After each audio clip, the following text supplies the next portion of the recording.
Say again. Good morning, everyone. As you all may know, my name is George, and I will be presenting to you role play as a teaching strategy, specifically preparing and using role play in the teacher's role in preparation for a role play class.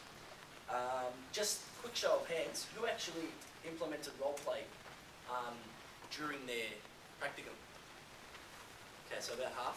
Okay, now another show of hands, who used it early as a teaching strategy, so within the first week or even the first class? Yourself? Yeah? What's that? Okay, now, there was this cliche that we're open to in the first week, if I can recall, that role play might not be an effective way of teaching to kick off your practicum and all that. Now, I found that not to be true, because my year 8s, who I had for history, who were the weaker group, mainstream year 8s, their topic was age of exploration. So what I did was I got them down in the library first double lesson. So I used the inquiry strategy for learning. They went to the library, got some books, found some quick information in regards to the Explorer, which was allocated to them, just in random, and they were able to actually be productive and come up with a poster, A3 size poster, and actually present it in front of class in a sort of chronological order in terms of when their explorer was born and when he died and what he contributed to in terms of his discoveries. Okay, so I found that to be pretty, pretty productive and pretty effective. Okay, the contents of today's lecture will include advantages of role play, disadvantages, planning, preparing, and using, students' reactions to role play, which are very vital, and teachers' ability to guide and encourage students to perform a role play. Okay, let's begin with the advantages. Okay, nice flip. Firstly, provide students with a broad overview of the issues to be examined. Okay, so it can actually cover, in the beginning, having not given no information out to the students, it can cover quite a few subtopics.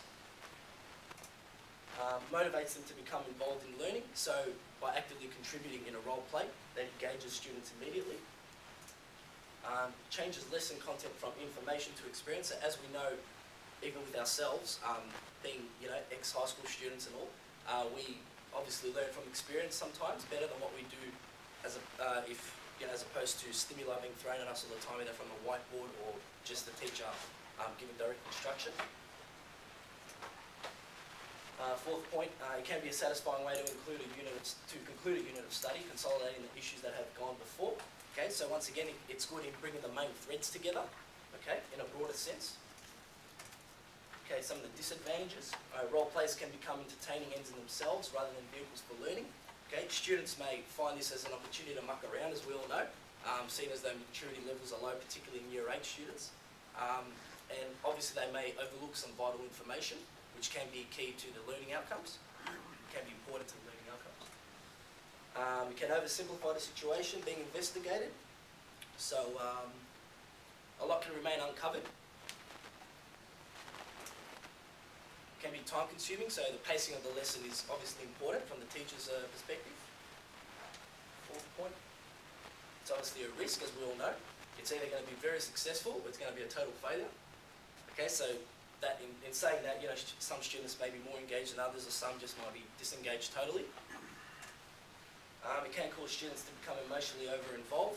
Now, the last thing you want as a teacher is, in particular, because I'm talking obviously from the humanities perspective, because I'm a humanities teacher. So the last thing you want is getting students to come up and focusing. World War II is the primary focus, getting them up to okay, you guys are communists and you guys are capitalists, and then getting them to bite each other's heads off. Okay, which can become a little bit hectic. So you've got to have that in the back of your mind in terms of how you set them up and what the topic is at hand. And also the last thing you want is two students of different ethnic groups having a battle out, and becoming racial. So that also has to be in the back of your mind while preparing role plays. Debriefing is important, however, it may not be taken seriously by students. It's pretty self-explanatory. It is often difficult to make the role play seem relevant to all students. Okay, so you get the common questions like, sir, why do we have to do this and this? Why do we have to do this?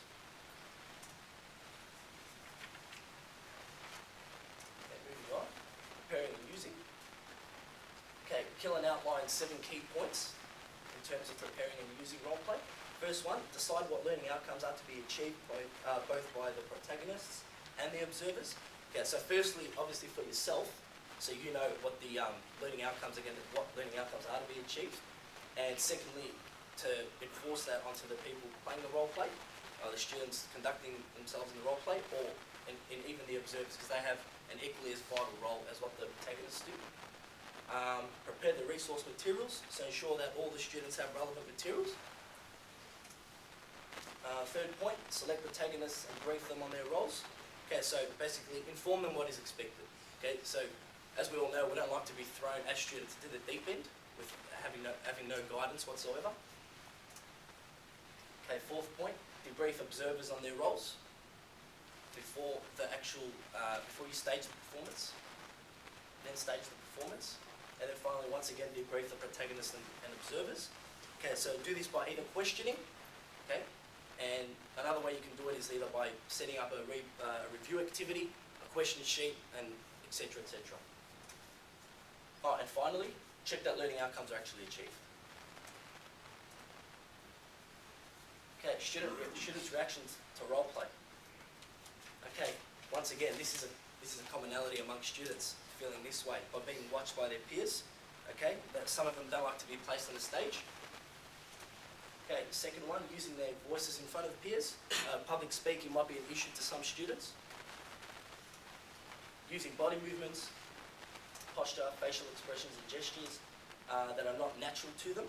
So they're not used to being placed on the spot in front of their peers due to other fears, which will be covered in the following dot point, being judged by their peers, okay? And this will obviously occur either in class or after class, and could lead to to a vast amount of other issues, such as even bullying. Okay, finally, teacher's role. Okay, as a teacher, firstly you've got to explain to students that it is natural to feel apprehensive about performing in public. Okay, so it's not unusual to be feeling nervous. So that they need that sort of reinforcement, verbal reinforcement by yourself as a teacher. Gradually introduce students to performance activities as a way of learning. So perhaps not to always do what I did or some of the other students, teachers in this case, pre-service teachers. Prepare them gradually for role play. Okay, so by setting up various activities, which are not exactly role play activities, but they need students to actively contribute in one way or another.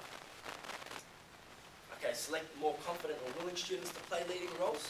So to ensure that you have an effective start, and obviously bring in the less confident students in later, so that way they just sort of blend into the performance. Encourage and praise all students for their efforts. Okay, to boost self-esteem and confidence once again. Encourage students to make public contributions in group work and class discussions.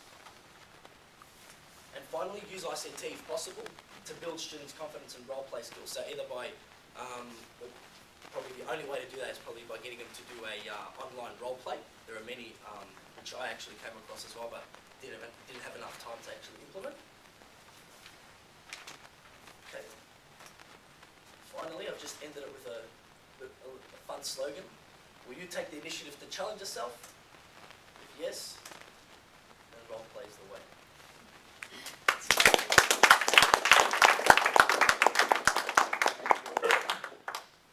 Any questions in regards to that? Pretty straightforward.